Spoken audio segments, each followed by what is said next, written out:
అందరికీ నమస్కారం. మా ఛానల్‌ను కొత్తగా చూస్తున్న వారైతే సబ్స్క్రైబ్ చేసుకోండి. పక్కనే ఉన్న బెల్ ఐకాన్‌ను క్లిక్ చేయండి. చిన్న శ్లోకం గొప్ప భావం. శుక్లాంబరధరం విష్ణుం శశివర్ణం చతుర్భుజం ప్రసన్నవదనం ధ్యాయేత్ సర్వ విఘ్నోపశాంతయే. శుక్లాంబరధరం అంటే తెల్లటి వస్త్రాలను ధరించినవాడు అని అర్థం.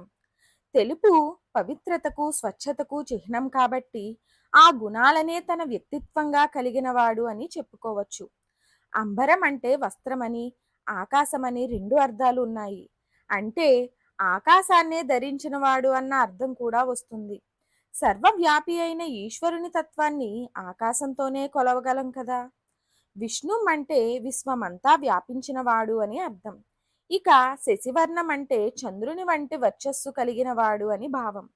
వర్ణం అంటే కేవలం రంగు అని మాత్రమే కాదు, చంద్రుని రంగు అతని ద్వారా ప్రతిఫలించే కాంతిలోనే ఉంది కదా. అంటే చంద్రునిలా వెలిగిపోతున్నవాడు అని అర్థం కావచ్చు.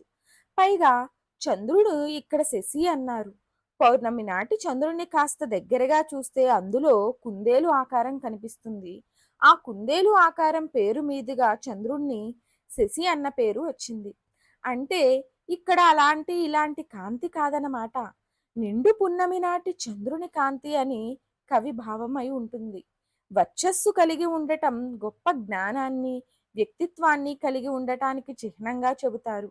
మరి ఆ గణేశునిలో అందులో లోటు లేదుగా. చతుర్భుజం, దేవతలు మానవాతీతులు అనడానికి చిహ్నంగా వారిని అనేక భుజాలు శిరస్సులతో పూజించడం తెలిసిందే. ఇక్కడ చతుర్భుజాలు ఆ గణేశుడు పాలించే 4 దిక్కులు కావచ్చు. తాను స్వయంగా అర్థం చేసుకొని వేద వ్యాసునికి రాసిపెట్టిన 4 వేదాలు కావచ్చు. మనుషులను తరింపచేసే ధర్మార్థ కామ మోక్షాలనే 4 పురుషార్థాలు కావచ్చు. ప్రసన్న వదనం ధ్యాయేత్, ఆ ప్రసన్న ముఖుడిని నేను ధ్యానిస్తున్నాను అని అర్థం. భగవంతుడు మనకి తండ్రి లాంటి వాడైనా సరే ఆయనలోని కోపాన్ని మనం భరించలేము. నరసింహావతారం ఎత్తిన విష్ణుమూర్తిని శాంతింపచేసేందుకు సాక్షాత్తు దేవతలే వరుస కట్టారు. ఎంతైనా మనం మానవులం కదా. మన చిన్న చిన్న తప్పులను క్షమించి మన కోరికలను తీర్చే దైవాన్ని చూస్తే మనకి కొండంత బలం. అందుకనే ఎల్లవేళలా ఆయన మన పట్ల ప్రసన్నంగా ఉండాలని మనం కోరుకుంటాం. సర్వ విఘ్నోపశాంతయే, సమస్తమైన అడ్డంకులను తొలగించాలని కూడా అర్థిస్తున్నాను. అది విషయం.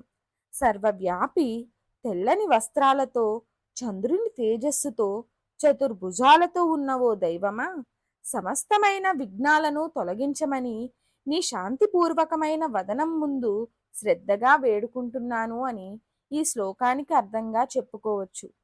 ఇందులోని తెల్లని వస్త్రాలు, విష్ణుం అన్న పదం, చతుర్భుజాలు అన్న వర్ణన అన్నీ విష్ణుమూర్తికి సంబంధించినవని, కాబట్టి ఇది విష్ణుమూర్తిని ధ్యానించే శ్లోకమని కొందరి భావన. సరే, మనకు ఎవరైనా ఒకటే కాబట్టి ఆ చర్చను పండితులకు వదిలివేసి హాయిగా శ్లోకాన్ని పదే పదే మననం చేసుకుందాం.